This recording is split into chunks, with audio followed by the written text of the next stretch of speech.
बिस्मिल्लाहिर्रहमानिर्रहीम। शॉर्ट लेते हैं।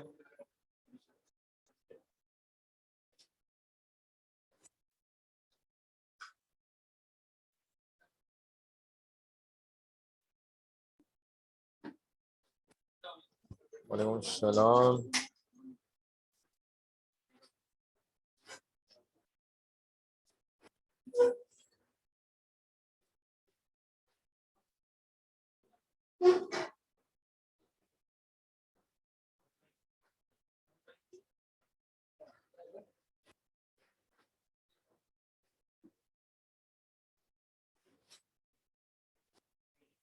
चलिए स्टार्ट लेते हैं। बिस्मिल्लाहिर्रहमानिर्रहीम। देखिए व्हाट्सएप पे एक हैंड आउट आ गया होगा, कल ही आ गया।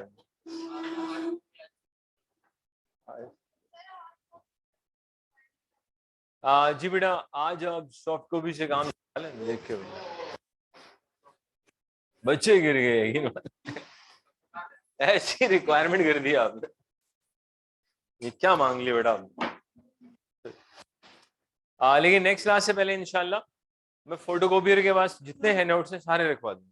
वो उसको बुकलेट में कन्वर्ट कर देगा, आप खरीद लीजिएगा, खत्म। पहले दिन ही सारे हैं, ये ज्यादा अच्छा है, सबके लिए विन विन हो जाएगा। आप भी संभाल के रखेंगे, वरना हम हैंड आउट ही डिस्ट्रीब्यूट करते रहते हैं, तो हैंड आउट डिस्ट्रीब्यूशन सेरेमनी खत्म। जी बाकी बच्चे गए पट्टी के लिए। एक सवाल पट्टी पे भी आएगा।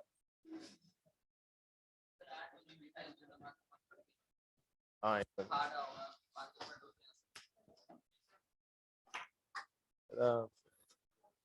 मिनट में टाइम डर लग रहा है, एग्जाम तो नहीं आ गया कहीं?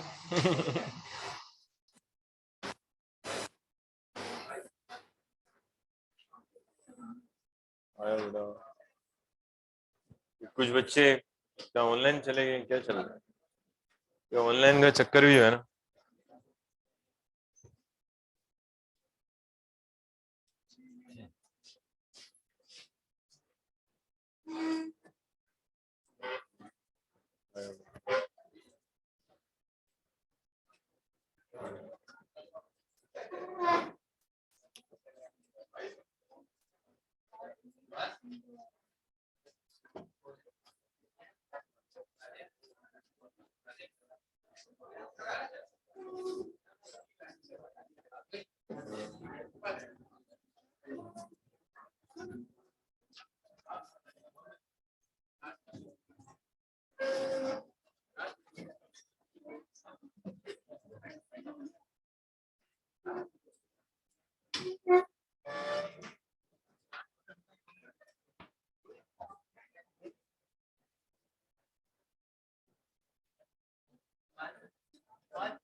वालेकुम सलाम।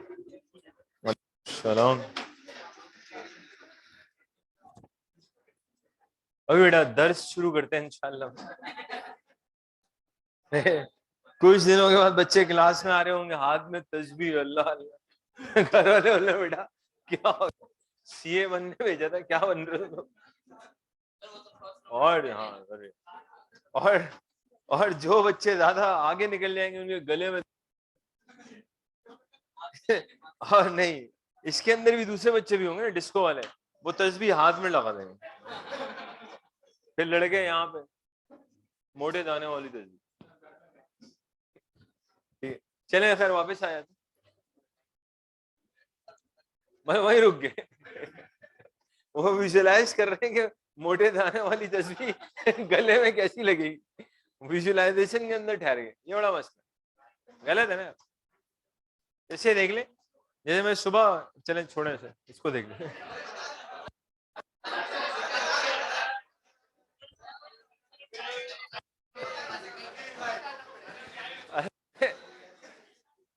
ओवरड्राफ्ट समझा रहा था, उसने जो स्टोरी बताई, बोला सर ये क्या बोल रहे आप। तो स्टोरी थोड़ी डिफरेंट थी, वापस आए थे।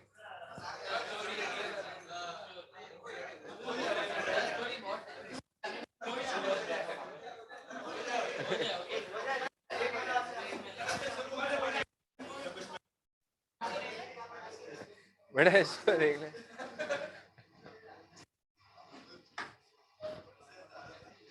आ जाए। वरना आपको ओवरड्राफ्ट में सिर्फ मेरी वो स्टोरी याद रह जाएगी, ओडी याद नहीं रहेगा। तो काफी बच्चे जो है ना वो स्टोरी में रह गए। जी बेटा, जी बोलिए। देख लें आप, मासूमाना सवालात, माशाल्लाह।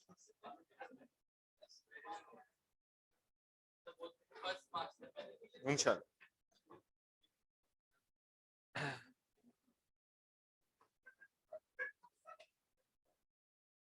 बेटा इस पे बात कर ले।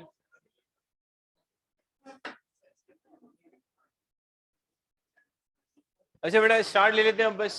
बिस्मिल्लाहिर्रहमानिर्रहीम। बेटा नो मोर डिस्कशन, इस पे आ जाए। IAS 21 प्लीज सुन ले।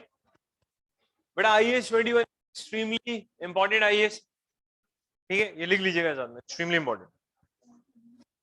अब ये एक अलग बात है, काफी एक बच्चा नाराज हो गया, सिलेबस के एंड में खड़ा हो गया, बोला सर मैं घर पे रिवाइज कर रहा था, हर IAS पे लिखा हुआ एक्सट्रीमली इंपॉर्टेंट।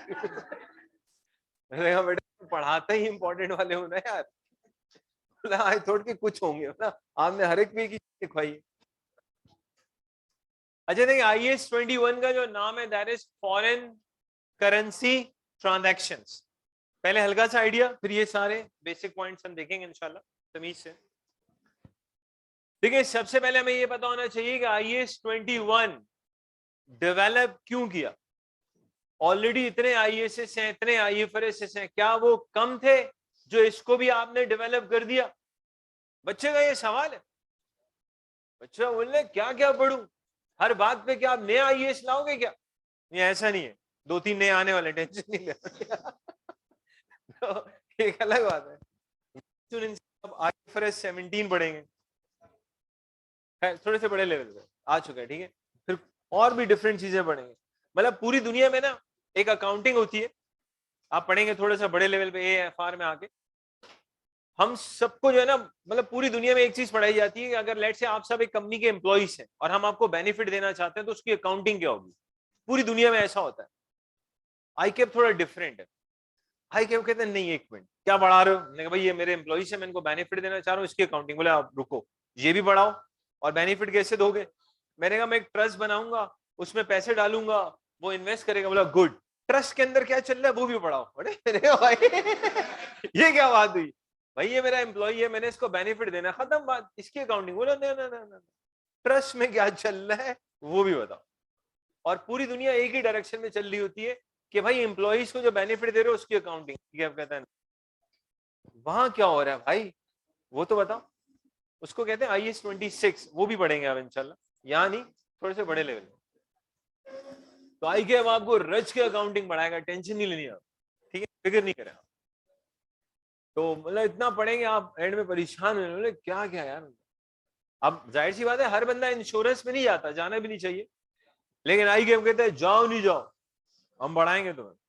बच्चा बोल रहे यार नहीं हम बढ़ाए, तो आपको टेंशन नहीं लेनी। तो IAS 21 प्लीज ले, फॉरेन करेंसी ट्रांजैक्शन, ये क्यों आई है समझना। देखिए अगर आपकी कंपनी पाकिस्तान में, तो मैं और आप कह सकते हैं आपकी मेजॉरिटी ऑफ द ट्रांजैक्शन किसमें होंगी? PKR में, मेजॉरिटी। लेकिन यार कुछ ट्रांजैक्शन हम कह सकते हैं आटे में नमक के बराबर डॉलर में भी हो सकती है, पाउंड स्टेलिंग में भी हो सकती है। तो भाई उन ट्रांजैक्शन की अकाउंटिंग के लिए भी तो कोई IAS होना चाहिए।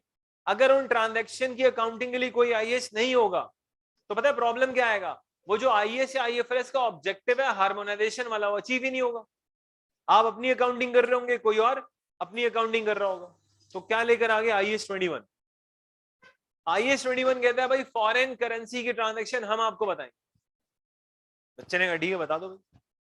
अब इस IAS 21 में कुछ कॉन्सेप्ट हैं, इस पे तो भी आते हैं थोड़ी देर में। सबसे पहला कॉन्सेप्ट ये फंक्शनल करेंसी। इसको समझना है। अब फंक्शनल करेंसी के लिए ना आईएएस ने सिंगल लाइन लिखी है, लेकिन मेरे भाई सिंगल लाइन के बाद उसने बहुत कुछ कहा है, पहले सुनिएगा। आईएएस में सिंगल लाइन ये लिखी है, functional currency is the currency of primary economic environment. आगे कहते हैं इन विच एंटिटी ऑपरेट्स। लेकिन आईएएस 21 को भी ये पता है कि जब आप कहते हो ना it is the currency of primary economic environment in which entity operates, सिर्फ ये कहने से बात बनेगी नहीं, क्योंकि अगर इस सिंगल लाइन से ही बात समझ में आ जाए तो फिर बात ही खत्म हो जाएगी ना यार। जैसे काफी पहले, आज की बात नहीं, बहुत पहले जब हमने लीजेस, when I was a student, लीजेस नहीं पढ़ा था, तो मैंने गलती से अपने टीचर से पूछ लिया। मैंने कहा सर ये ऑपरेटिंग लीज क्या होती है? उन्होंने बड़ा प्यारा जवाब दिया, बोले जो फाइनेंस नहीं होती। मैंने अच्छा। अब लिटरली मैं पूरे रास्ते में एक चीज सोच रहा था, यार ये फाइनेंस लीज क्या होती है? मतलब पहले एक सवाल था, अब दो। यार सर के अच्छा जवाब था यार। तो थोड़ा लेट को समझ में आया, प्लीज सुन ले। आईएएस को भी पता है कि सिंगल लाइन से बात बनेगी नहीं, तो आईएएस ने किया कि आप सुनिएगा, to decide, to determine functional currency, IAS ने कुछ प्राइमरी फैक्टर्स दिए। अब पहले बात कर लेते हैं वो प्राइमरी फैक्टर्स पे, और अगर प्राइमरी फैक्टर से ना पता चले, अगर अनडिसाइडेड है कौन से फैक्टर्स की बेसिस पे, प्राइमरी, तो फिर हम सेकेंडरी फैक्टर्स की बेसिस पे डिसाइड करते हैं विच करेंसी इज फंक्शनल। लेकिन डायरेक्टली सेकेंडरी फैक्टर्स पे नहीं जाते, पहले किस पे रहेंगे? प्राइमरी फैक्टर पे। बात समझ में आ रही? डायरेक्टली सेकेंडरी पे नहीं, पहले प्राइमरी से अगर आप डिसाइड नहीं कर पा रहे तो फिर किस पे जाएंगे? सेकेंडरी पे। अब सुनिएगा कि वो कौन से प्राइमरी फैक्टर्स हैं जिसकी बेसिस पे हम सकते हैं कि आपकी कौन सी करेंसी फंक्शनल है। पहला है, आईएएस कहता है आप चेक कर लो कंपनी की majority of the sales currency. Pakistan में हम कह सकते हैं normally majority of the sale किसमें होगी? पीकेआर में। Normally majority, we are not saying 100%। Second आप चेक कर ले, नॉर्मली सप्लायर को कौन सी करेंसी में पेमेंट की जाती है? अगेन में और आप कह सकते हैं कि majority of the payment Pakistan suppliers को पीकेआर में कर रहे होंगे। ये सुनो, एम्प्लॉय पेमेंट नॉर्मली हम एम्प्लॉइज को पाकिस्तान में जो पे कर रहे होंगे वो पीकेआर में पे कर रहे होंगे। ऐसे ही ना, ये थोड़ी आप इंटरव्यू में हरकतें कर रहे हैं कि मुझे डॉलर में सैलरी चाहिए। बोला भाई क्या हो, आपको क्राइटेरिया नहीं पता हमारे यहाँ जॉब क्या होती है? बोला भाई जॉब क्या होती है, क्या मतलब क्या होती है? जॉब करूंगा आप पैसे देंगे? बोला नहीं, जॉब तो करेंगे आप और पैसे भी देंगे भाई। बोला ये कौन सी जॉब है? बोला आपको सिखा रहे हैं, हम आपको सिखा रहे हैं कि पैसा कैसे कमाते हैं, उसके लिए आपको पैसे देने पड़े। हाँ यार अजीब बात, क्योंकि ऑडिट फर्म आपको इतने कम पैसे क्यों देती है? क्योंकि मेरे भाई ऑडिट फर्म आपको ये सिखाती है पैसा कमाते कैसे। बच्चे उस पर भी सुना रहे होते हैं यार मतलब आप लोग इतने कम पैसे देते हो, यार थोड़ा सोचो तो सही। वो ये सिखा रहा है पैसा कमाते कैसे हैं। शुक्र करो ले नहीं रहा पैसा, वो तो आपको एक स्किल सिखा रहा है। उल्टा हमारे बच्चे नाराज चल रहे यार इतने कम पैसे, यार इससे ज्यादा तो मासियों को मिलते हैं, तो बन जाओ। अगर पैसा ही हर चीज है तो फिर कर लो, और क्या हो गया? अरे यार थोड़ा तो बंदा करे ना यार, एकदम उल्टे सीधे कंपैरिजन शुरू हो जाते। तो भाई वो आपको एक स्किल सिखा रहे हैं कि पैसा कमाते कैसे। आप हर चीज में पैसे ही चल रहा होता। तो बेटा सप्लायर को नॉर्मली हम पीकेआर में पे कर रहे होंगे। आप चेक कर लें एम्प्लॉइज को वेजेस या सैलरी हम कौन सी करेंसी में पे करते हैं, तो majority of the payment PKR में। अगली चीज सुनिएगा, आप ये चीज देखेंगे जो रेगुलेटरी अथॉरिटीज हैं अगर वो प्राइसेस डिसाइड करती हैं तो कौन सी करेंसी में करती हैं? अगेन पाकिस्तान में नॉर्मली वो पीकेआर। अगर कभी ऐसा हो, आप सुनिएगा कि आप लेट से कंपनी का डेटा पढ़ रहे हैं, फॉर एग्जांपल क्वेश्चन पढ़ रहे हैं, एग्जाम की बात कर लेते, आपने एक पैराग्राफ पढ़ा, आप जागते रहिएगा, आप थोड़े परेशान हो गए, आपने यार समझ में नहीं आ रहा है, पहली दो लाइनों में लग रहा है कि डॉलर फंक्शनल करेंसी है, फिर आपको लग रहा है नहीं यार पाउंड स्टर्लिंग है। मिसाल के तौर पर आपकी पहली दो लाइनें लिखी थी क्वेश्चन में कि कंपनी की 60% सेल्स डॉलर में, 40% सेल पाउंड स्टर्लिंग में, तो आपने अच्छा फिर सेल ज्यादा है डॉलर। अगला पैराग्राफ, उसने कहा भाई 70% पेमेंट सप्लायर को पाउंड स्टर्लिंग में होती है, 30% सप्लायर को पेमेंट डॉलर में होती है। आपने ले भैया क्या चल रहा, परेशानी होगी ना। पहले पैराग्राफ में मुझे लग रहा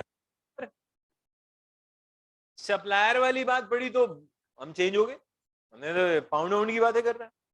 वेजेस में भी उसने घुमा दिया। कहना ये चाह रहा हूं, उसने सवाल ऐसा बनाया फॉर एग्जांपल कि हर पैराग्राफ पे समझे वो डॉलर पाउंड स्टर्लिंग में आप घूम रहे, डिसाइड ही नहीं कर पा रहे कि कौन सी करेंसी फंक्शनल है। प्रैक्टिकली ऐसा नहीं होगा, एग्जाम में हो सकता, क्योंकि हमारा एग्जामिनर कुछ भी पूछ सकता है, क्योंकि यार वो तो आपको सिखा रहे हैं ना यार, वो कोई भी सवाल पूछ सकता है।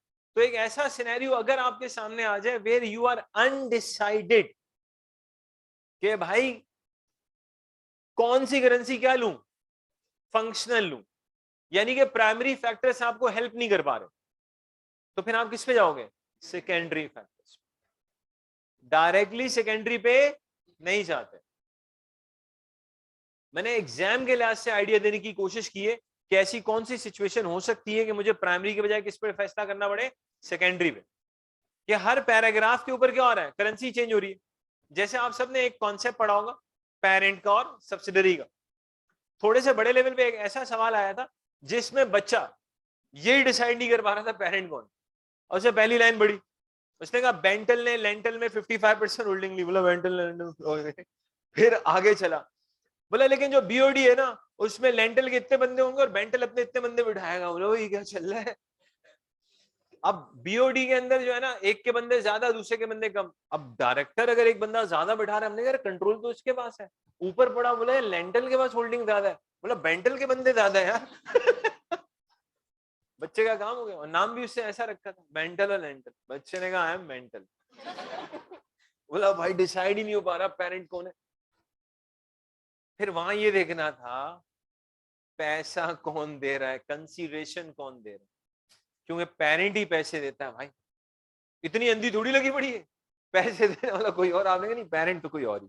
बोला भाई पैसा मैंने दिया है, तो फिर जिससे पैसा दिए होंगे यार इस नहीं डिसाइड हो पा रहा था ना, फिर किस पे गए थे हम लोग, कंसीडरेशन किसने दिए ये तो बताओ। बोला जिसने दिए, बोला जी आप ही पेरेंट है टेंशन ना ले। बोला डर गए थे हम यार, समझ ही नहीं मेंटल लेंटल चल रहा है। तो प्लीज वापस आते हैं, प्राइमरी फैक्टर्स में अगर आप डिसाइड नहीं कर पाएंगे तो किस पे जाएंगे। अब सेकेंडरी फैक्टर्स सिर्फ दो होते हैं, और आईकेप में मजे की बात, आईकेप मल्टीपल चॉइस में ये सवाल भी पूछ चुका है आईकेप, सेकेंडरी कितने फैक्टर्स होते हैं। चॉइसेस दी थी 4, 1 फैक्टर होता है, 2 होते हैं, 3 या 4, ये चॉइसेस सीरियसली 2 फैक्टर। आप देखिए मतलब इस लेवल का भी सवाल आ जाता है, सेकेंडरी कितने होते, भाई 2 ही होते, शुक्र अल्लाह का। अब सेकेंडरी फैक्टर्स 2 कौन से होते हैं सुनिएगा। एक, आपकी कंपनी अपने ऑपरेशन से, ऑपरेटिंग एक्टिविटीज से जो पैसा कमाती है उसे किस करेंसी में रिटेन रखती है। ऑर्गेनाइजेशन जो ऑपरेटिंग एक्टिविटीज से, अपने ऑपरेशन से जो पैसा अर्न करते हैं उसे किस करेंसी में अपने पास रिटेन रखते हैं। अब पाकिस्तान में ऑपरेटिंग एक्टिविटीज से नॉर्मली लोग पीकेआर में कमा रहे हैं, हम कह सकते हैं नॉर्मली वो अपने पास जो पैसा रखते होंगे वो पीकेआर में रखते होंगे। तो अगर आपको प्राइमरी फैक्टर से नहीं पता चल रहा तो फिर आप किस पे जाओ, सेकेंडरी। और सेकेंडरी में 2 थे, आप क्वेश्चन में देख लें, the cash earn from operating activities is retain in which currency. अब बता देगा एग्जामिनर, लेट्स से अगर वो कहते हैं भाई ऑपरेशन से जो पैसा आता है लोग डॉलर में रिटेन रखते हैं, काम आसान हो गया। तो ऑपरेशन से जो बिजनेस कमाता है वो कौन सी करेंसी में रिटेन रखता है। सेकंड, फाइनेंसिंग एक्टिविटीज में पैसा कौन सी करेंसी में रेस किया जाता है। भाई आपके बिजनेस को पैसे की जरूरत पड़ गई, अब आप पैसा कौन सी करेंसी में रेस करते हैं, डॉलर्स में या पाउंड स्टर्लिंग में। क्यों, जो मैंने और आपने पूरा सवाल पढ़ा था, हम डिसाइड नहीं कर पा रहे थे प्राइमरी फैक्टर्स की बेसिस पे कि डॉलर को फंक्शनल करेंसी ले या पाउंड स्टर्लिंग को। तो फिर हम सवाल में किस चीज को ढूंढेंगे, सिर्फ 2 बातों को। अब दोनों हो सकती है एग्जाम में या कोई एक हो सकती है, हमारा काम बन जाएगा। लेट से एग्जामिनर ने सिर्फ एक चीज बता दी आपको, सब कंफ्यूज करने के बाद एक लाइन लिख दी, यार ये बिजनेस जो भी कमाता है ऑपरेशन से उसको डॉलर में रिटेन रखता है। अब आप जवाब कैसे लिखेंगे ये सुन ले। आप उसे बताएंगे कि प्राइमरी फैक्टर्स की बेसिस पे it is not clear which currency is functional. जब बच्चा यूं लिखेगा तो सबसे पहले उसने अपने एग्जामिनर को नॉलेज बताई, उसने ये बताया कि भाई मुझे सवाल समझ में आया, मैं तुक्के नहीं मार रहा। एक और भी लिख रहा था, बोला मुझे तो सवाल ही समझ में नहीं आया। ये नहीं लिखना। ये बच्चा कह रहा है भाई प्राइमरी फैक्टर्स की बेसिस पे क्लियर नहीं है कि which currency is functional, Therefore, decision should be made on the basis of secondary factors। और फिर आगे जो फैक्टर लिखा था उसमें आपने देखा ऑपरेशन वाली बात, तो आपने लिख दिया कि since company is retaining cash generated from operations in dollars, so therefore dollar क्या इनकी फंक्शनल करेंसी है। लेकिन आपने वो एक होता है बेदर्दी वाला आंसर, जो आंसर सही लिखा होता है लेकिन आप ऐसा लिखते हैं अगले को फुल तब चढ़ जाती है। एक सिंगल लाइन लिख दी, dollar is the functional currency. 5 number थे पूरे जवाब। आपने एक लाइन, आपने कहा मैंने गलत थोड़ी लिखा। ओ भाई लिखा तो सही है, तरीका गलत है, तरीका गलत है। खुद सोचो, ऐसे थोड़ी होता है। बचपन में किसी ने आपको ऐसे लिखने को दे दिया, वक्त की पाबंदी आपने बहुत जरूरी है। 20 नंबर थे उसके, मतलब बेटा इस लाइन पे हम आपको 20 नंबर। आपने कहा मैंने क्या गलत लिखा है, क्या जरूरी नहीं है क्या? वो टीचर बोल रहे हो तो सही है बेटा लेकिन 20 नंबर, आपने कुछ भी लिख लूं लेकिन ये तो है। मतलब बहुत मुश्किल है इस बच्चे को समझाना, खुद सोच रहे हैं। तो भाई सवाल अगर आपको आप पता लग गया, उसके जवाब का भी एक तरीका। आपने उसको पहले बताया कि भाई प्राइमरी फैक्टर्स पे हम क्या नहीं कर पा रहे, डिसाइड नहीं कर पा रहे, इसलिए हम किस पे जा रहे हैं, सेकेंडरी पे। ये बताना जरूरी होता है। सेकेंडरी कितने फैक्टर्स है? ऑपरेशन से जो कंपनी कमाती है उसे किस करेंसी में रिटेन रखती है। और सेकंड सुन लें, फाइनेंसिंग एक्टिविटीज, कंपनी को जब पैसे की जरूरत पड़ती है तो कंपनी कौन सी करेंसी में पैसा रेस करती है। अच्छा अब एक चीज सुन लें भाई, चाहे वो आपका कैफ 5 हो या AFR हो, अब इतनी तफरीह नहीं चल रही कि प्राइमरी पे भी अनडिसाइडेड सेकेंडरी पे भी अनडिसाइडेड। बेटा वो सवाल नहीं है, वो रिडल है। इतनी अंधी थोड़ी चल रही है। ऑपरेटिंग में कह रहा है डॉलर, फाइनेंसिंग में कह रहा है पाउंड स्टर्लिंग में पैसा। फिर आप 2-4 सुना के आएंगे भाई, नेक्स्ट टाइम आप खुद डिसाइड कर लीजिए कि कौन सी करेंसी फंक्शनल है, क्योंकि हम कम से कम डिसाइड नहीं कर पा रहे। फिर ऐसे सवाल का ऐसा होना नहीं चाहिए, ऐसे सवाल का जवाब क्या वो भी बता दो। फिर आप हर पैराग्राफ पे जवाब दें। आप उसको बताइए फर्स्ट पैराग्राफ के अकॉर्डिंगली डॉलर होना चाहिए, फिर सेकंड के अकॉर्डिंगली पाउंड होना चाहिए, फिर यूं चलेंगे ना भाई। क्योंकि आपने हद कर दिया, आपने सेकेंडरी में भी घुमा दिया हमें, तो ठीक है फिर हम यही आंसर लिख कर आएंगे। और ये सब लिखने के बाद फिर नीचे एक लाइन लिखेंगे जी अब ये सिर्फ और सिर्फ जजमेंट के ऊपर डिपेंड करता है कि क्या लेना चाहिए। क्यों सर, किसी फैक्टर की इतनी अच्छी बात दी नहीं थी कि मैं डिसाइड कर सकता, उसको भी आंसर लिखा आपने बहुत ही तरीके के साथ। तो सेकेंडरी सिर्फ कितने फैक्टर्स हैं? ऑपरेशन से जो कमाते हैं कौन सी करेंसी में रिटेन रखते हैं, और जब पैसों की जरूरत पड़ती फाइनेंस कौन सी करेंसी में रेज करते हैं। अब सुनिएगा, सवाल ये पैदा होता है,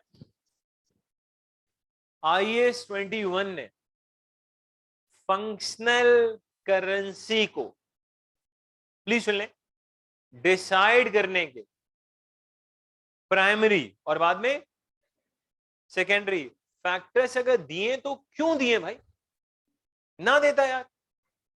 इसका जवाब सुन ले भाई, प्राइमरी और सेकेंडरी फैक्टर्स की देने की रीजन सिर्फ एक है, ध्यान से सुनिएगा। उसकी रीजन ये,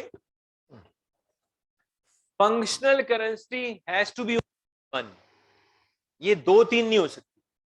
आपकी कंपनी की फंक्शनल करेंसी सिर्फ एक होगी भाई। अगर फंक्शनल एक से ज्यादा हो सकती तो IAS इतने फैक्टर नहीं देता। तो why IAS 21 has given us primary as well as secondary factor, उसकी एक ही reason, functional currency has to be only one. तभी तो इतना सब कुछ हो रहा है, प्राइमरी देख लो फिर भी डिसाइड नहीं कर पा रहे, सेकेंड सिर्फ इसलिए, इसके पीछे लॉजिक क्या है, functional currency has to be only. और ये भी सुन ले, लास्ट क्लास में बात भी हुई थी, जिस कंट्री में आपकी ऑर्गेनाइजेशन इनकॉर्पोरेट हुई है, वहां की करेंसी आपके लिए फंक्शनल हो ऐसा जरूरी नहीं है। आप कह सकते हैं कि मोस्ट ऑफ द केसेस में ऐसा होता है, मान लिया, हमेशा ऐसा नहीं होता।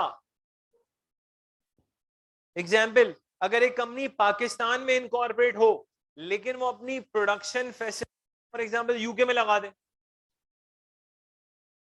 वहीं पे गुड्स बना रहे हैं, वहीं पे बेच रहे हैं, सब कुछ वहीं पर हो रहा है, लेकिन हर साल पैसा जो बच जाता है पाकिस्तान में रिमिट कर देते हैं, तो सर मैं तो कहूंगा आपकी करेंसी पाउंड स्टर्लिंग है, फंक्शनल। हालांकि कंपनी इनकॉर्पोरेट कहां पर हुई है, लेकिन आपके सारे ऑपरेशन तो बाहर हो रहे हैं। समझाने के लिए, एक फैमिली लेट से जिनके 7 बच्चे खाली, ठीक है, ओनली, माशाल्लाह, आगे तो सुन ले भाई। अब 7 के 7 बच्चे हैं, अब फैमिली ने उनको बाहर भेज दिया, सातों बेटे माशाल्लाह बाहर, वो कमा रहे और पैसे अब्बा अम्मा को दे रहे। अब्बा कह रहा है बेटा तेरा मंथली भेज दिया करो, हर बच्चा 10-10 हजार पाउंड भेज रहा है। अब्बा कह रहा है बेटा गुजारा नहीं होता। बोला यार अब्बा जी, मतलब जमीनों के पैसे भी आ रहे हैं आपको, मतलब कौन से ज्यादा आते हैं, 1 मिलियन ही आता है पर मंथ। बोला अब्बा जी, मतलब बोला पैसे भेजो, हरकतें नहीं करो, चलो शाबाश। तो पॉइंट ये कि हम कह सकते हैं यार वो फैमिली इनकॉर्पोरेट तो पाकिस्तान में, हम कहेंगे नहीं यार आपकी फंक्शनल करेंसी सॉरी के साथ पाउंड स्टर्लिंग है भाई, आपके बच्चे खर्चे कर रहे हैं पाउंड स्टर्लिंग में, बहुत बड़ा अमाउंट आई किस में रहा है, पाउंड्स के अंदर। खुद सोचें, क्योंकि एक बहुत बड़ी मेजोरिटी होती है पाकिस्तान जो ये चाहते हैं कि उनके बच्चे बाहर सेटल्ड हो जाए, और माशाल्लाह बच्चे बाहर सेटल्ड हो जाते हैं, बाद में पेरेंट्स भी परेशान रहते हैं, अल्लाह माफ करे, वो बच्चे भी, ये लोग फिर कब कब मिलते हैं, किसी की शादी में कभी मिल लेंगे, कभी उनको बच्चों को छुट्टियां होंगी तो मिल लेंगे, हर वक्त मिलते नहीं, और फिर आहिस्ता आहिस्ता आहिस्ता बच्चे जो है ना अजीब सी हो जाते, बच्चों के बच्चों फिर निकलते हैं उनमें से टोनी, अल्लाह माफ करे। हाँ, फिर कहानी खराब हो जाती, फिर बंदा ऊपर होता है नीचे कुछ शुरू। टोनी मैं बताऊंगा बेटा, आ जाते हैं। वाह, नहीं बंदों के नाम भी होते हैं भाई। जी बेटा,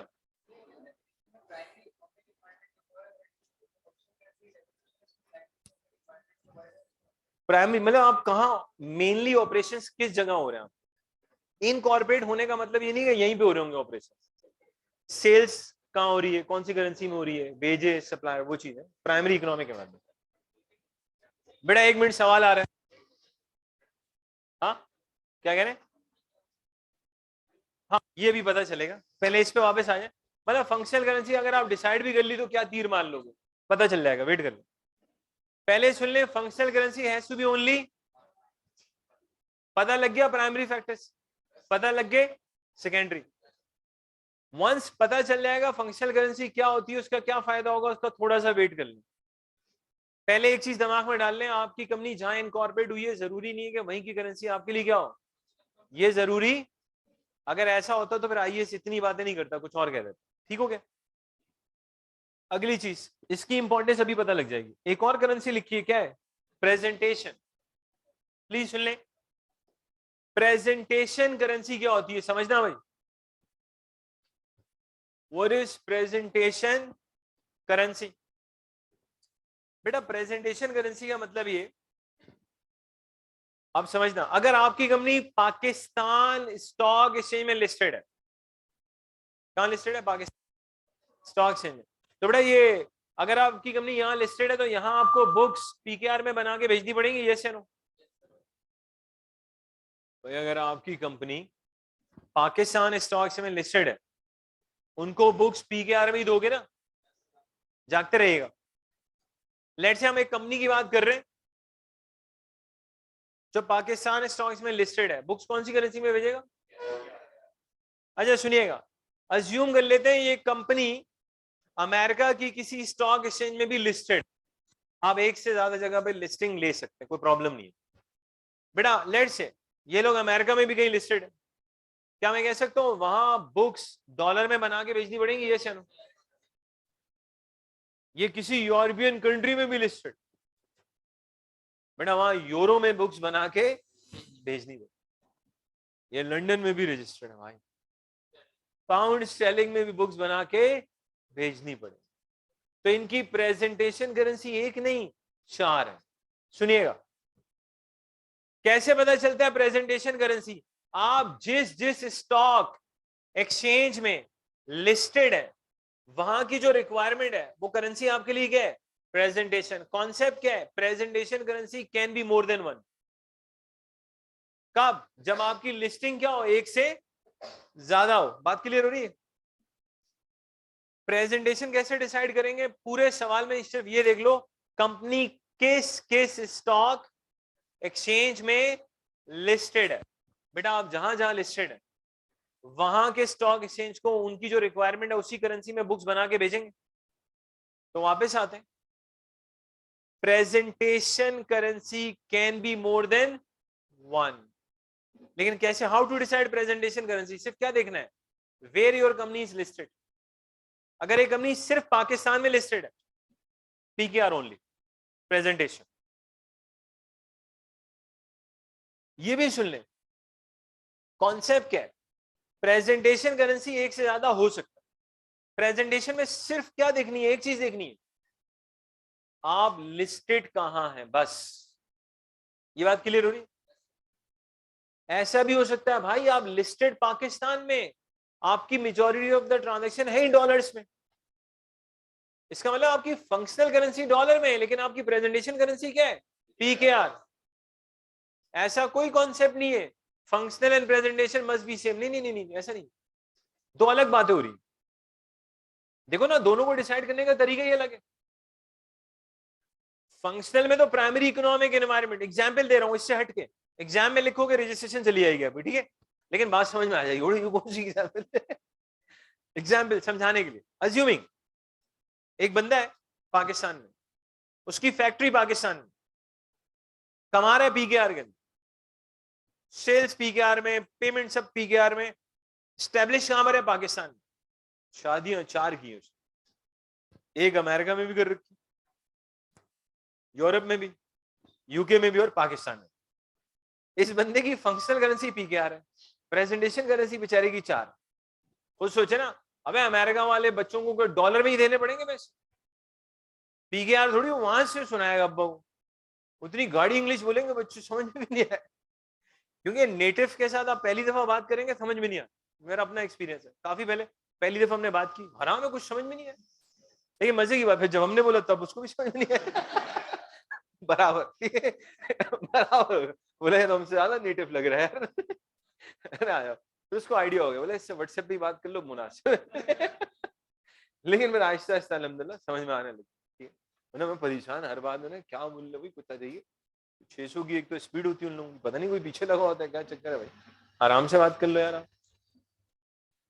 तो पॉइंट ये मेरे भाई, उस बंदे की, गरीब के बच्चे की फंक्शनल करेंसी तो पीकेआर, प्रेजेंटेशन करेंसीज कितनी है, 4 जगह लिस्टेड है ना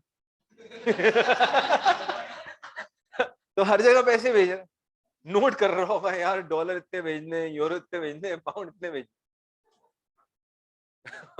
यहाँ खाली मुनासिब हालात चल रहे हो पीकेआर वाले, ठीक है, यहाँ रोना धोना चल रहा हो यार, पैसे नहीं है पैसे नहीं, बोले डॉलर देने के बाद बचते ही नहीं है, फिर पाउंड भी देने होते हैं, यूरो भी देने होते हैं, बोले थोड़े से मावे कायद बच जाते, बोले बच जाते ना वो हमें दे दिए, खुद पैदल जाएगा। तो बेटा प्रेजेंटेशन करेंसी एक से ज्यादा हो सकती है, फंक्शन लेकिन सिर्फ।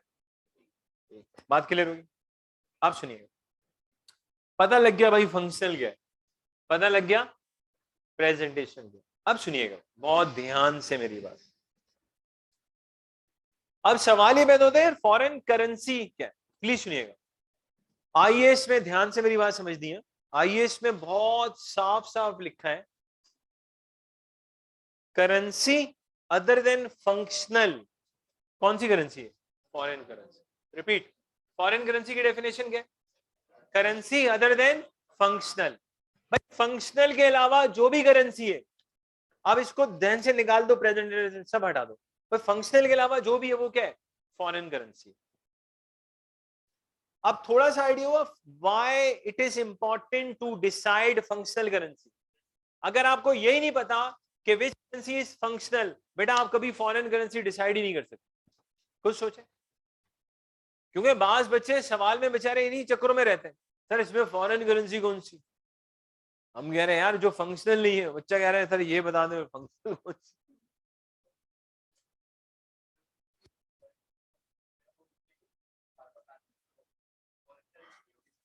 नहीं नहीं नहीं, प्लीज सुन ले, listen listen and listen carefully. Company incorporate हुई पाकिस्तान में, जागते रहिएगा, हो गई इनकॉर्पोरेट। उन्होंने यूके में अपनी प्रोडक्शन शुरू की, प्रोडक्शन यूके में हो रही है, सेल्स यूके में हो रही है, सब कुछ यूके में हो रहा है। अब जागते रहिएगा, जब बुक्स बनेगी तो हम कहेंगे आपकी फंक्शनल करेंसी पाउंड स्टेलिंग है। आपके लिए उल्टा पाकिस्तान की करेंसी क्या है, फॉरेन करेंसी है। बात समझ में आ रही है, क्योंकि आपकी फंक्शनल करेंसी क्या होगी, पाउंड स्टेलिंग। समझाने के लिए एग्जांपल देता हूं, सिर्फ सुनिएगा।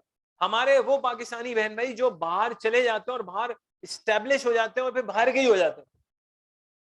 अब वो जब पाकिस्तान आते हैं छुट्टियों पे कुछ दिनों के लिए, वैसे ही हमें अच्छे लग रहे होते हैं, बाहर से है ना, अपने करीब को भी रिश्तेदार बुरा ही लगता है, यार तू अड़े यार इसको जगह दे दे। बोला क्यों, बोला अमेरिका से आया ना, तू तो पिछली गली से आया। बोले तो साला हमारी कोई इज्जत नहीं होगी, हम तो कजन है। अल्लाह पे तो यही रहता है ना, टेंशन क्या है। आने देना, आसिफ भाई अमेरिका वाले कहाँ रोज रोज आते हैं, नाम के साथ कंट्री आ रहा होता है पूरा, आसिफ भाई अमेरिका वाले। बोला ये तोकीर, बोला बन वाला इसको। तो पॉइंट इज वेरी सिंपल मेरे भाई। तो अगर कंपनी पाकिस्तान में इनकॉर्पोरेट हुई है, सारे ऑपरेशन बाहर हो रहे हैं, वो इनके लिए पाउंड स्टेलिंग क्या हो जाएगी, फंक्शनल। पाकिस्तान क्या हो जाएगी, पीकेआर, फॉरेन करेंसी। तो जो लोग कमाते हैं, इन्वेस्ट करते हैं, सब कुछ पाउंड स्टेलिंग में, अगर वो पाकिस्तान आते हैं तो पीकेआर उनके लिए एक फॉरेन करेंसी होती है। बात समझ में आ रही, कभी भी नहीं हो सकती। फंक्शनल के अलावा हर करेंसी क्या है, बस ये पता लग गया भाई फॉरेन करेंसी क्या होगी अदर देन फंक्शनल। अब सुनिएगा, ये दो कॉन्सेप्ट समझ लें, उसके बाद हम आहिस्ता आहिस्ता अकाउंटिंग में आएंगे इंशाल्लाह। बस एक चीज दिमाग में बैठ गई, फंक्शनल के अलावा जो भी करेंसी हमारे लिए क्या है। अच्छा ये तो बस एक सीधी सी बात है ना, आप जहां जहां लिस्टेड है वहां की करेंसी आपके लिए प्रेजेंटेशन है, दैट्स इट, खत्म होगी बात। इसके लिए तो बात सिंपल है ना यार, आप जहां जहां लिस्टेड है वहां की करेंसी आपके लिए क्या है, प्रेजेंटेशन। इसमें तो देखे ना आईएएस ने इतनी बातें ही नहीं की, सारी कॉन्सेप्ट आईएएस किस में लेकर आ रहा है, फंक्शनल में। बात क्लियर होगी। अब सुनिएगा बेटा, ये जरा काम की बात आ रही है। अब मतलब सबसे पहले इस पे बात करते हैं मॉनेटरी पे, क्योंकि उसके बाद अकाउंटिंग इंशाल्लाह आहिस्ता आहिस्ता शुरू होगी। मॉनेटरी आइटम सुन ले भाई, ये मॉनेटरी को समझेगा, वरना बाज बच्चों को फ्री फंड में इसमें मसला होता है। आसान है बहुत समझना। मॉनेटरी, कोई आपसे पूछा भाई मॉनेटरी आइटम, मॉनेटरी नाम से लग रहा है पैसा, मॉनेटरी आइटम, पैसा आइटम, अगर सबर कर ले, पैसा आइटम। प्लीज सुन ले, वैल्यू तो हर एक की होती है, एक अलग बात है पेपर देते हुए इन्विजिलेटर के सामने बच्चे की कोई वैल्यू नहीं। प्लीज सुनिएगा बेटा, मॉनेटरी आइटम का मतलब होता है जहां फिक्स कैश डिसाइडेड है। मॉनेटरी आइटम का मतलब क्या है, where fix cash is decided. समझाता हूं आहिस्ता आहिस्ता इंशाल्लाह।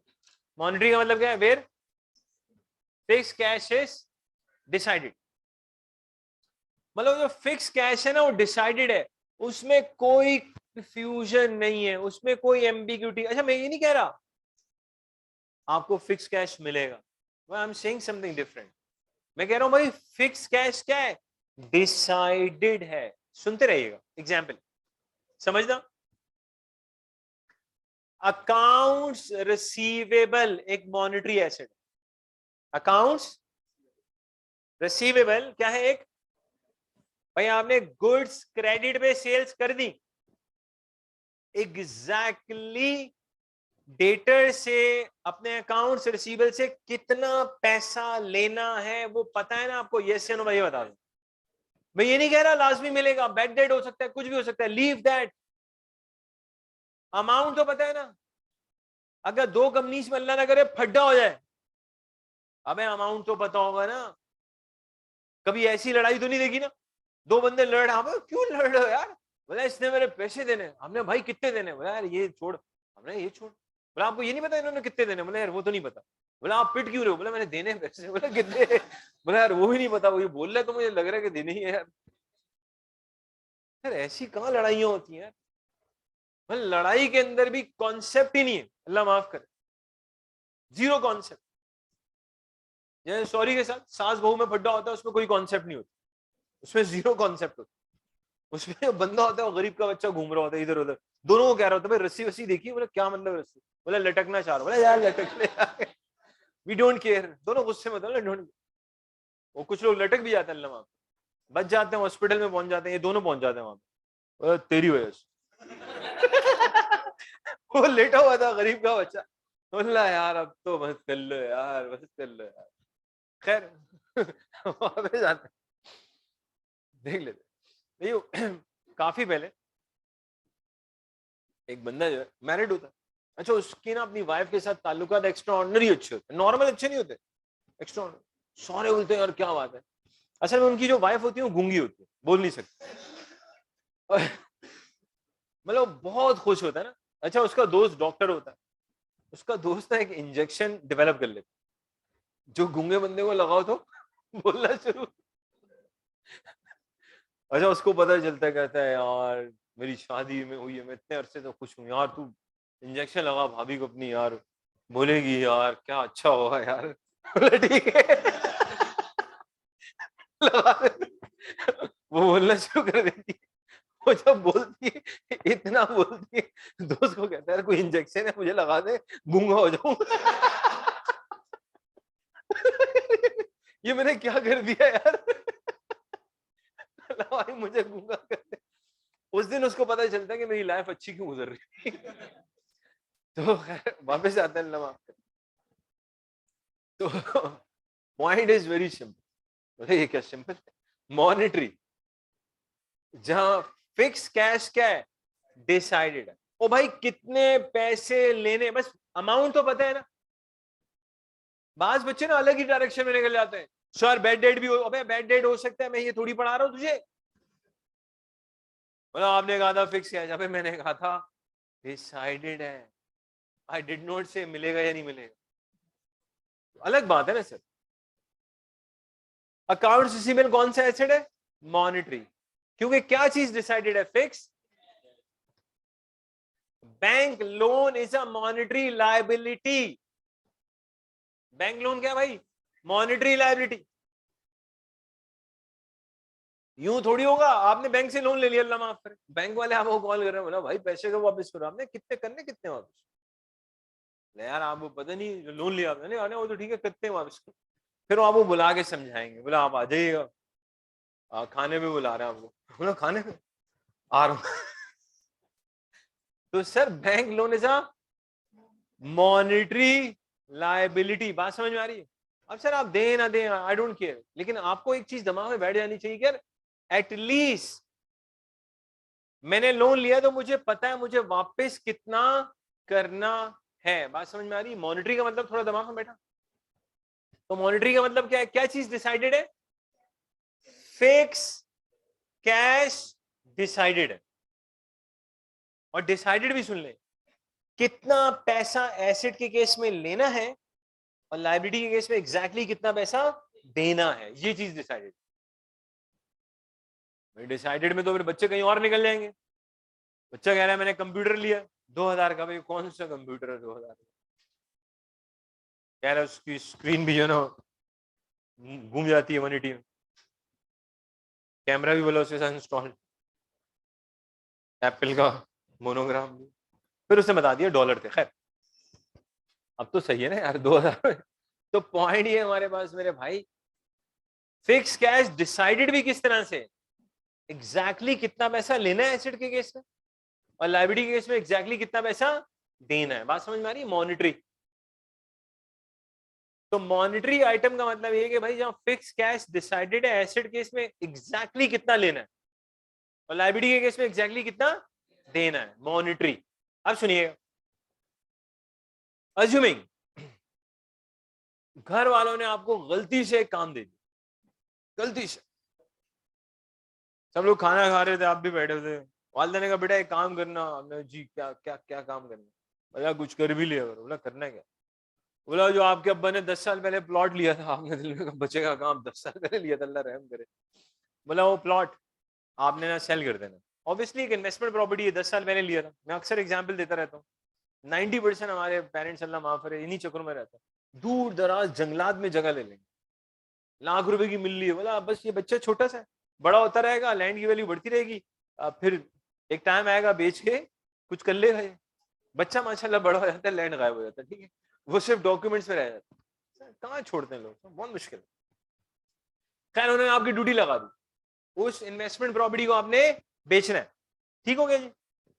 अब 2 महीने हो गए, एक दिन वैसे ही आप घर पे बैठे हुए, खाना वाना चल रहा है माशाल्लाह, तो आपने वैसे ही बोल दिया। बोला आपने अम्मी बस तकरीबन 12 मिलियन तक। बोला क्या 12 मिलियन? बोला 12 मिलियन तक प्रॉपर्टी चली जाएगी। बोले क्या मतलब चली जाएगी? किसी से बात हुई? अरे बात तो नहीं। बोला किसी ने कोई ऑफर दी? बोला ऑफर भी नहीं। बोले इधर करीब आया, चमचा निकाला बोला बेटा आप, हमने अम्मा कूट क्यों रही हो? बोला बेटा इसलिए कूट रही हूँ, तुमने इसको मॉनिटरी बनाने की कोशिश की। बोला यार क्या मतलब? बोला ना किसी ने ऑफर दी, ना आपने किसी से पैसे लेने, बिना वजह 12 तक चला जाए। खुद सोचे ना, आपके कहने से क्या 12 मिलियन लेने किसी से आपने? वो तो एग्रीमेंट हो जाता है, एक चीज सेल हो जाती है, फिर समझ में आती है ना बात। हवाई फायर चल रहे, किसी ने हराम है ऑफर तक नहीं की। उल्टा लोग सुना रहे, बोला भाई ये डॉक्यूमेंट्स भी नजर आ रही है, फिजिकली तो है ही नहीं। हमने तो ये लैंड लिया गया। बोला ये जमीन तो चांद पे ली थी यार, देखा नहीं चांद पे ली थी। बोला क्या वहां भी कब्जे होते? बोला मालूम करके आजा, देख के आजा हुआ है कि नहीं क्योंकि चांद पे भी जमीन लोग बेच रहे। लोग बेचने में कहता हूँ मसला नहीं है, लोग खरीद रहे मुझे ज्यादा मसला है। और लोगों ने खरीदा, पाकिस्तानी एक लॉयर है उसने भी खरीदा है, आप चेक कर लिए, उसका क्लिप भी आया। अब उसको कोई बोले कब्जा हो गया, तो अल्लाह रहम करे। चांद पे लोग, क्या आइडिया है आप सोचे। अच्छा बाज बेवकूफ लोग, बोला तो क्या हुआ, $85 ही तो है। ओ भाई, अगर अच्छे खासे मिलियंस ऑफ पीपल एक बंदे को $85 दे रहे, वो तो पता नहीं कहां से कहां पहुंच जाएगा वो सोचे। और जब भी फटा होगा क्या कहेगा, भाई यकीन नहीं आ रहा, देख लो जाके, वो जाके देख लो, मैं तो तुम लोगों को डॉक्यूमेंट दे रहा हूं। दुनिया है भाई। भाई मॉनिटरी समझ में आ गया? अब सुनिएगा ध्यान से, सुन ले। अब मॉनिटरी की इंपॉर्टेंस क्या है, मैं उस पर आता हूं। प्रॉपर्टी प्लांट एंड इक्विपमेंट एक नॉन मॉनिटरी एसेट है। कैसे समझना? भाई आपने property plant and equipment 200 million का खरीद लिया, बैलेंस शीट में 200 मिलियन लिखा हुआ है, लेकिन भाई वो 200 मिलियन अब आपने किससे लेना है? ऐसी तो कोई बात नहीं है ना। समझ में आ रही है बात? थोड़ा कंपेयर करो अकाउंट्स रिसीवेबल को और प्रॉपर्टी प्लान एंड इक्विपमेंट को, जस्ट कंपेयर करो, इमेजिन करो थोड़ा सा। रिसीवेबल आई नो एग्जैक्टली किस कंपनी से कितना पैसा लेना है, मॉनिटरी में मैंने ये नहीं बढ़ाया एसेट कितने का है आपको पता है, no no no no, I said fix cash is decided. और फिर मैंने कहा फिक्स कैश डिसाइडेड भी कैसे, एग्जैक्टली कितना पैसा लेना है या कितना पैसा देना है। मेरा प्रॉपर्टी प्लान एंड इक्विपमेंट जितने का भी है भाई non monetary, investment property non monetary है। भाई आप बोलो मेरा लैंड 10 मिलियन का है, अबे किससे लेने पैसे बताओ? ऑफर पे भी कुछ नहीं होता, किस पे होता है? एग्रीमेंट पे। और एग्रीमेंट में तो चीज सेल हो जाएगी ना, रिसीवेबल क्रिएट हो जाएगा। समझ में आ रही बात? Sir investment property non monetary asset है, बात समझ में आ रही? और सुनिएगा, इससे भी अच्छी बात बताता हूं, सुनना। आपके पास किसी कंपनी के शेयर्स हैं, क्या है सर? शेयर्स तो यकीन माने, सुन ले, आपके पास किसी कंपनी के शेयर्स, समझना, शेयर्स तो सिर्फ एक कॉल करो बिक जाते हैं, सिर्फ कॉल करो सेल हो जाते हैं, उसके बावजूद मॉनिटरी है। क्यों बताता हूं। आज आपने 2 लाख के शेयर्स खरीदे, कितने के? 2 लाख के शेयर्स ले लिए, तो कल ये शेयर्स 2 में सेल होंगे नहीं होंगे कोई गारंटी नहीं, 2 से ज्यादा भी हो सकता है, 2 से, और प्लस उससे भी मजे की बात, भाई आपने 2 लाख के शेयर्स ले लिए ना, मैं आपसे कह रहा हूं किससे आपने ये पैसे लेने, किससे लेने, जब बेचेंगे तब देखेंगे, जब बेचोगे तो क्या एग्जैक्टली 2 लाख मिलेंगे, कम या ज्यादा हो सकता है ना, क्या फड्डा कर सकते हो अगर कम में जाएंगे तो, किस बात पे फड्डा करोगे, मतलब ब्रोकरेज हाउस से किस बात पे लड़ोगे आप। लेकिन जिसको मैंने गुड्स सेल किए, जिसको मैंने सर्विसेज दी हैं, उसके बाद अपनी बुक्स में रिसीवेबल को रिकॉर्ड किया है, जब वहां से पेमेंट नहीं मिलेगी केस करूंगा भाई, जज भी बोलेगा हाँ यार केस के अंदर लॉजिक है यार, डॉक्यूमेंट्स दिखाओगे ना इतने की गुड्स बेची थी, ये एग्रीमेंट हुआ था, पैसे ही नहीं दे रहा, शेयर्स में यू कांट डू दैट। तो थोड़ा सा आइडिया हो रहा है, हालांकि शेयर्स फॉरेन कैश में कन्वर्ट हो जाता है, उसके बावजूद क्या नहीं है, मॉनिटरी नहीं है, बात क्लियर हो रही है, मतलब उसको आप कंपेयर किससे करो, अकाउंट्स रिसीवेबल्स, क्या कह रहे हैं, क्या चीज, यहीं रुक जाओ, मैंने गाड़ी ली किसके लिए, मैंने आज मिसाल के तौर पे मार्केट से उठा ली किया स्पोर्टेज, पुरानी वाली उठाई 60 लाख उठा ली भाई, बेचने के लिए उठाई, किसके लिए उठाई, मेरा यही काम है, तो वो मेरे लिए स्टॉक हो गया, स्टॉक नॉन मॉनिटरी एसेट। आप मुझे बता दें आपकी शेल्फ पे जो स्टॉक रखा हुआ है, मैं आपसे ये पूछ रहा हूं किससे लेने पैसे, क्या बोलोगे आप, मैं सर कैसे बिकेगा तो तब बात होगी, बात क्लियर हो रही है। स्टॉक एक नॉन फाइनेंशियल, सर आप बताएं ना क्या स्टॉक के बारे में आप कह सकते हैं कि ये मैंने मतलब शोरूम में चले जाते हैं 50 गाड़ियां खड़ी हुई हैं, आप किसी एक गाड़ी पे हाथ रख के उससे खाली ये पूछ लो भाई ये 10 लाख की गाड़ी है फॉर एग्जांपल, आपने लेने किससे, कब मिलेंगे पैसे, क्या वो कोई जवाब दे सकता है आप, लेकिन जो गाड़ी वो बेच चुका है क्रेडिट के ऊपर, जो गाड़ी वो क्रेडिट के ऊपर और बुक्स में अकाउंट्स रिसीवेबल आ रहा है, एग्जैक्टली आपको बता सकता है भाई इससे इतने पैसे लेने, जी थोड़ा सा आइडिया हो,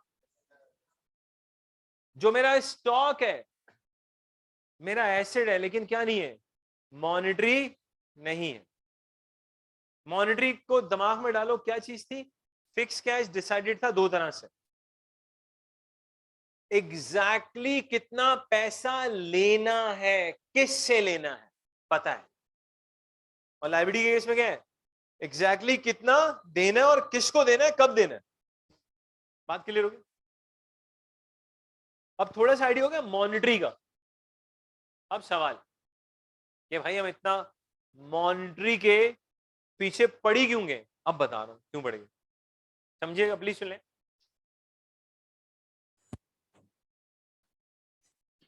मॉनिटरी पे बात कर, बेटा आपके जो मॉनिटरी आइटम्स होते हैं कौन से आइटम्स, जो कि एसेट्स भी होते हैं और लायबिलिटीज भी होती हैं, मॉनिटरी का एटलीस्ट मतलब पता लग गया भाई फिक्स कैश डिसाइडेड है, एग्जैक्टली कितना लेना है, और लोन है या लायबिलिटी तो एग्जैक्टली कितना देना है, सुनते रहिएगा प्लीज। मॉनिटरी, अब सवाल ये पैदा होता है एक कंपनी पाकिस्तान में जिसकी फंक्शनल करेंसी पीकेआर, उन्होंने एक्सपोर्ट की और उनको डॉलर्स मिलेंगे, गुड्स सेल कर चुके, गुड्स क्या कर चुके, सेल्स कर चुके क्रेडिट के ऊपर, अज्यूमिंग $2000 मिलेंगे बस, रिसीवेबल को डेबिट करेंगे, सेल्स को क्रेडिट करेंगे, लेकिन भाई उन डॉलर्स को पीकेआर में कन्वर्ट करेंगे क्योंकि आपकी फंक्शनल करेंसी पीकेआर है, आप एक्सपोर्ट डॉलर में कर रहे हो, यूं तो बुक्स नहीं बन सकती ना बैलेंस शीट में सब कुछ पीकेआर में आ रहा हो और एक आध चीज डॉलर में ऐड हो रही हो, कैसे हो सकता भाई, आपको फॉरेन करेंसी को फंक्शनल में कन्वर्ट करना पड़ेगा, बात क्लियर हो रही। अब सवाल ये पैदा होता है कि जो मॉनेटरी आइटम्स हैं उनके ट्रांसलेशन के रूल्स क्या, अच्छा जब ट्रांसलेट करोगे तो जागते रहिएगा, उस पर एक्सचेंज गेन भी आ सकता है और एक्सचेंज लॉस भी आ सकता है, पॉसिबल है ना, एक्सचेंज गेन भी आ सकता है और एक्सचेंज लॉस भी आ सकता, कुछ भी आ सकता। जैसे अभी रिसेंटली एक जगह एक ट्रांजैक्शन मैंने देखी, अब यार प्रैक्टिक मतलब जो आईएएस में आप पढ़ते ना थोड़ी जन्नत वाली बातें पढ़ते, सब प्रैक्टिकली ना बस हमारा कहने कल्चर भी थोड़ा ऐसा है कि कुछ चीजें ना बस हमें वैसे ही आंखें बंद करनी पड़ती, ना बंद करें तो फड्डा हो जाता है। एग्जाम्पल रिसेंटली इट हैपेंड, मैंने देखा मेरे एक दोस्त है उसके अकाउंट में आके डॉलर गिरे, क्या गिरा, डॉलर गिर गया। एक और दोस्त के डॉलर उसके अकाउंट में गिरे। अब जिसके डॉलर गिरे शरीफ बंदा, जिस दिन डॉलर गिरे थे उसने उस दिन क्या किया, पाकिस्तान में चेक कर लिया एक्सचेंज रेट क्या, नोट कर लिया भाई आज के दिन एक्सचेंज रेट ये। अच्छा, दोस्त के अकाउंट में डॉलर ही गिरा है और डॉलर पड़ा हुआ है, और दोस्त कह रहा है अरे काम करना तुम मुझसे ना 1 महीने बाद पेमेंट ले लो। अब आपके पास वो पैसा आज भी डॉलर्स में ही पड़ा हुआ है। लॉजिकली अगर उस दोस्त के लेट से $1000 आपके अकाउंट में गिरे, आपके पास वो डॉलर में ही है वो चीज, और आप कह रहे हो 1 महीने के बाद पेमेंट ले लेना, तो फिर 1 महीने के बाद जो डॉलर का रेट है उसके लिहाज से पे करो आप, और जिस दिन गिरा था ना उस दिन का रेट। अब सर अगर इसमें लॉजिकली जाए तो फड्डा इस बात पे होगा भाई आपके अकाउंट में तो डॉलर ही पड़ा हुआ है ना यार, अगर आपने मुझे उसी दिन के रेट्स के लिहाज से देने तो आप उसी दिन पेमेंट कर दो, खत्म बात, फिर मुझे कोई इशू नहीं है। क्योंकि लॉजिकली अगर आप मुझे बताएं जिस दिन अकाउंट में गिरा है अगर उस दिन डॉलर 240 का है और जिस दिन आप पेमेंट कर रहे हैं 250 का है, तो मुझे तो दुखी होगा भाई ये क्या कर रहे हैं। तो कहानी उल्टी भी हो सकता है उसको नुकसान हो जाए। ज्यादा लॉजिकल क्या होना चाहिए, जिस दिन आप डॉलर वाली पेमेंट कर रहे हैं अगले बंदे को उस दिन का जो रेट हो। लेकिन अब इस बारीकी में जाएंगे तो दोनों दोस्तों में होगा फड्डा, उसमें फिर होगा क्या, जिसके अकाउंट में डॉलर गिर रहे हो गया भाई बहुत हो गया, एक एक चीज नोट कर रहा होता है, ऐसा नहीं होता। आज के बाद डॉलर मेरे अकाउंट में गिरने ही नहीं चाहिए, उसको पता है इसमें ये गिर जाएगा। तो बेचारा IS-21 परेशान हो गया, बोला यार ये क्या हुआ, एक्सचेंज गेन या लॉस आ ही नहीं, क्योंकि रीट्रांसलेट करेंगे तो आएगा, वो दोस्त मना कर रहा है, आईएएस बीच में नहीं आया, आईएएस कह रहा है अपनी अकाउंट पे अपने, मतलब जमा मुल्क जमा कानून, बस सही है भाई, सब जमा।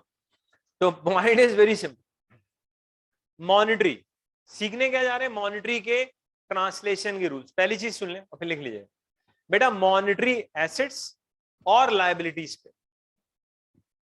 जब रीट्रांसलेशन होगी तो एक्सचेंज गेन भी आ सकता है, और एक्सचेंज बेटा जो भी एक्सचेंज गेन आएगा या लॉस आएगा वो इनकम स्टेटमेंट में जाएगा, एसओसीआई में जाएगा।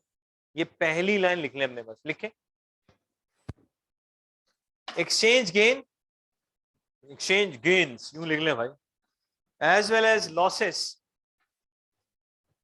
exchange gains as well as losses on monetary items, exchange gains as well as losses on monetary items are recognized कहां पे, कुछ भी कहते are recognized in SOCI। इसको बेटा SOCI में लेके जाते हैं, इनकम स्टेटमेंट में लेके जाएंगे, PNL या फिर सुशी। SOCI ए लेवल वाले बच्चों को बोल लेते हैं सुशी, भला भाई हमारी मर्जी हम सुशी बोल रहे, खत्म। बच्चे मान लेते हैं सर सुशी बोल रहे तो सुशी हो। थोड़ा एसोसिएट इनकम स्टेटमेंट, तो एक्सचेंज जो भी गेन आएगा लॉस आएगा कहां लेके जाएंगे, इनकम स्टेटमेंट। क्लियर हो गई बात, सुशी। अच्छा बेटा बातें समझनी है, अब ध्यान से बातें समझना ताकि मैं लिखवा सकूं। मॉनिटरी आइटम्स को सीखना ट्रांसलेट करते कैसे, मॉनिटरी आइटम्स को जो कि एसेट भी हो सकता है, और बस सीखना है एक यार कब कब ट्रांसलेट करते हैं, और फिर सीखेंगे मैथमेटिकली ट्रांसलेट करते कैसे। क्योंकि ट्रांसलेशन में बेटा दो ही काम होंगे, या तो मल्टीप्लाई करेंगे या डिवाइड, तीसरी कोई चीज अल्लाह माफ करे होती नहीं। इसमें ही बाद बच्चे रिस्क टेकर होते हैं, वो एक ही चीज सीखते हैं, बोला मल्टीप्लाई, मतलब कुछ भी हो बोला मल्टीप्लाई। मतलब दिमाग ही नहीं लड़ा रहा कि कभी डिवाइड, बोला यार मतलब दो में से एक ही चीज होगी।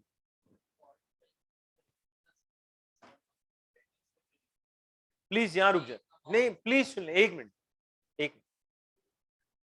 मैंने गुड्स सेल कर दी, एक्सपोर्ट जागते रहेगा, और मुझे $1000 मिलना है। कितना मिलना है सर? आपका डेटर आपको $1000 ही भेजेगा। वो पीकेआर में कम बने ज्यादा बने आपका हेडेक है। आपका उसका अल्लाह ना करे फड्डा भी होगा तो $1000 भी होगा ना। बात समझ में आ रही है? तो मॉनिटरी होगा ना। क्या चीज मॉनिटरी है? वो $1000 मॉनिटरी। यूं थोड़ी देखेंगे कि डॉलर को पीकेआर में कन्वर्ट करो, अमाउंट कम भी हो सकता है ज्यादा भी हो सकता है, तो ये मॉनिटरी कैसे हुआ? Try to understand. $1000 में जो रिसीव ओरिजिनेट कैसे हुआ? रिसीवेबल पीकेआर में थोड़ी आया था, किसमें आया था? डॉलर में। आप मुझे बताए ना, क्या आप सुन ले, अगर उस क्लाइंट ने पेमेंट नहीं की, अगर कोई भी मसला होगा तो आप तो हमेशा उससे क्या मांगेंगे? $1000 मांगेंगे, यस या नो?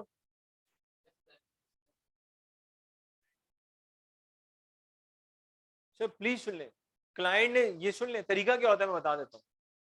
मैं आपका अमेरिका में क्लाइंट हूं, मैंने आपसे गुड्स ले ली, $2000 देने। आपने कहा 3 महीने के बाद पेमेंट करना। कितने के बाद? आपने मुझे डॉलर में बेचा है ना भाई, अब मैं 3 महीने के बाद पे करूंगा, चाहे एक्सचेंज रेट कम हो ज्यादा, उससे मेरा कोई लिंक। आपकी प्रोडक्ट की प्राइस थी $2000। बात समझ में आ रही है? मैं आपको डॉलर्स दे रहा हूं। अब मुझे बताए ना, अगर मेरा और आपका फड्डा भी होगा तो $2000 पे होगा। अगर आप वो वाली बातें करें, तब एक्सचेंज रेट ये था, अभी एक्सचेंज रेट में, भाई आपने मुझे सेल किस पे किया? आप कहेंगे मैंने डॉलर में बेचा। मैंने कहा कितने दे रहा हूं आपको? डॉलर। क्या चीज? वही तो सिखाने जा रहा हूं, वही तो सिखाने जा रहा हूं। लेकिन आपको ये बात समझ में आ रही है, मॉनिटरी कौन सी चीज है? वो $2000। बात समझ में आ रही है? क्योंकि एक मिनट के लिए रुक जाए, अगर आप में से कोई बच्चा बाहर की किसी यूनिवर्सिटी में एडमिशन लेता है और लेट्स से उसने $12000 पे करना है, क्वार्टरली फीस ओनली $12000। घर वाले ख्वाब में भी आगे मार रहे हैं, बोले बेटा ख्वाब देखा आपने बाहर जाने का? तो मैंने सुना है उन्होंने। असल में उनकी फीसें ऐसी होती है, मतलब देख के ही डर जाता है। $12000 3 महीने को कौन देगा भाई? मुश्किल। और सेमेस्टर लगा लिया आपने। बोले कितने सेमेस्टर होंगे? बोला अब 40 होंगे सेमेस्टर। बोला 40 दफा 12-12 हजार देने पड़ेंगे, आने उसके अलावा खर्चा भी होगा $3000 पर मंथ। बोला बेटा पूरा अमेरिका हमारे पैसों से पड़े। प्लीज सुनिएगा। अब ट्रांसलेशन कब कब होगी ये सुनना, फिर मैं लिखवा रहा हूं। क्या सीख रहे हैं? मॉनिटरी आइटम्स की ट्रांसलेशन। प्लीज सुनना। सबसे पहले ट्रांजैक्शन डेट पे ट्रांसलेट होगी चीज, किस पे होगी? वो सोचे ना यार, ओ भाई जिस दिन गुड्स बेची है सबसे पहले तो उस दिन रिकॉर्ड करोगे, यस या नो? उसके बाद सुनिएगा, अज्यूम कर लेते हैं एसओएफपी की डेट आ गई। किसकी डेट आ गई? पेमेंट नहीं मिली आपको। एक मिनट के लिए अज्यूम कर लेते हैं पेमेंट एसओएफपी की डेट के बाद है। तो प्लीज सुनिएगा, एसओएफपी की डेट पे साल के आखिरी दिन रीट्रांसलेट करेंगे। लॉजिकल है ना भाई? आपके बाहर से डॉलर आने वाले, जब गुड्स बेची थी तब एक्सचेंज रेट कुछ और था, जिस दिन बुक्स बन रही है एक्सचेंज रेट कुछ और होगा, यस या नो? शेयर होल्डर को क्या बताना ज्यादा लॉजिकल है? जिस दिन बेची थी उस दिन की वैल्यू बताना ज्यादा बेहतर है, या आज जो बुक्स बन रही है? ये ज्यादा रेलेवेंट इन्फॉर्मेशन होगी, यस या नो? पुरानी इन्फॉर्मेशन तो अब शेयर होल्डर के लिए रेलेवेंट है ही नहीं। शेयर होल्डर क्या कहेगा? भाई आज का रेट क्या है ये बताओ। अगला तो आपको उतने ही डॉलर देगा जितने की आपने एग्रीमेंट किए। तो हम क्या करेंगे? एसओएफपी डेट पे उसको अच्छा जब रीट्रांसलेट करेंगे तो एक्सचेंज गेन या लॉस आएगा। और सुनिएगा, फिर ये लिख लेंगे इंशाल्लाह। एक दिन आएगा सेटलमेंट का। कौन सा? यार वो वाकई पे कर देगा। जब वो वाकई पे कर देगा, सुनिएगा, फर्दर रीट्रांसलेशन होगी। क्यों? उसने आपको अगले साल अप्रैल में जून में पेमेंट की। आपको नहीं लगता जिस दिन उसने पेमेंट की है उस दिन का एक्सचेंज रेट उस पर लगेगा? दोबारा क्या होगा? रीट्रांसलेशन। मैक्सिमम सुन ले, 2 दफा एक्सचेंज गेन या लॉस आ सकता है। एक बैलेंस शीट डेट पे अगर पैसा नहीं मिला तो, और उसके बाद सेटलमेंट की डेट पे। बात समझ में आ रही? पहला दिन जिस दिन ट्रांजैक्शन होती है उस दिन कोई एक्सचेंज गेन या लॉस नहीं आता। उस दिन तो सेल ही रिकॉर्ड होगी। सारा गेन या लॉस का चक्कर कब शुरू होगा? उसके बाद। ये बात क्लियर होती? इसके मैं रूल्स लिखवाऊंगा, लेकिन पहले मैं एक छोटी सी एग्जांपल लिखवा रहा हूं, फिर मैं रूल्स बता रहा हूं, ठीक है जी? चलिए सब लिखवाऊंगा मैं खुद, आप कुछ नहीं करें, बस टाइम है ना। अरे यार रिदम में आए थे अभी भी यार।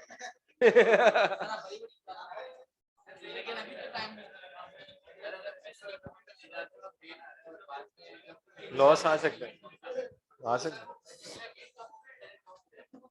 पढ़ेंगे ना, पढ़ेंगे। जी जी हाँ।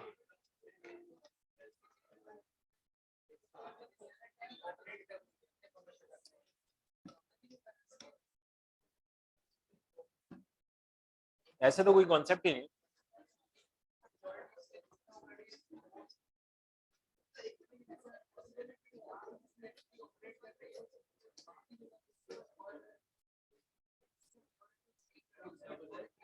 हो सकता है, बिल्कुल हो सकता है, बिल्कुल हो सकता है। अच्छा बेटा रूल्स ही लिखवा देता हूँ आपको यार, टाइम है 2 मिनट, रीट्रांसलेशन के रूल्स लिख लें यार। हाँ उसमें तो नहीं, अभी हमारे 2 मिनट है यार।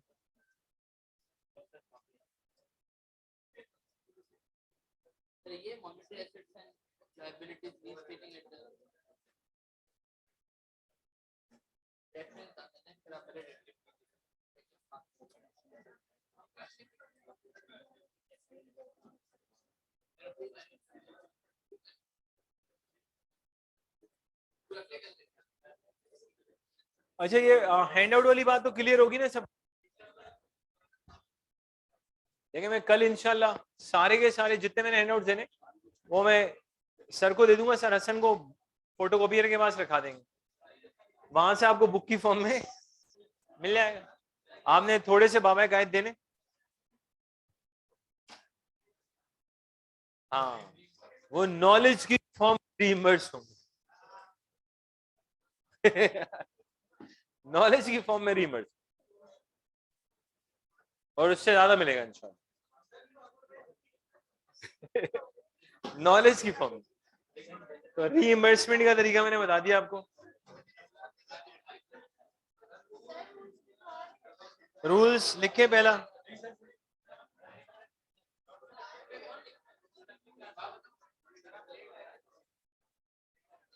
हाँ लेकिन यार दूसरी क्लास है ना, उसमें फिर नमाज का मसला। चले बेटा आज हम थोड़ा कम पढ़, नेक्स्ट क्लास में इंशाल्लाह यहीं से करेंगे, फिक्र नहीं करें। ओके बेटा, अस्सलाम वालेकुम।